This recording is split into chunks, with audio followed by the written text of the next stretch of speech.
কে কখন চলে যায় সেটা বলা যায় না। এমন অনেক মানুষের সাথে আপনার হয়তো শেষ দেখা হয়েও গেছে। আপনি বেশ সুন্দর সময় কাটিয়েছেন তার সাথে। হুট করে শুনবেন মানুষটা আর এই দুনিয়াতে নেই। চলে যাওয়া অনিবার্য, তবুও কিছু মানুষের চলে যাওয়ার খবর আমাদের থামিয়ে দেয়। কিছু মানুষের চলে যাওয়া আমাদের স্তব্ধ করে দেয়। এই তো সেদিনই আপনার সাথে ছিল মানুষটা, কিন্তু আজ আর নেই, এই দুনিয়াতেই নেই। বিদায় ব্যাপারটা এমনিতেই মন খারাপ করে দেয়, আর চিরবিদায়ের অনুভূতিটা প্রকাশ করার মতো না।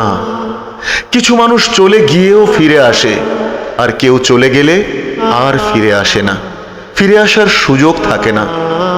ভালোবাসার সম্পর্ক, রাগ, অভিমান, ঘৃণা সব কিছুকে একপাশে রেখেই মানুষ চলে যায়, আর ফিরে না, কোনো দিনও ফিরে না।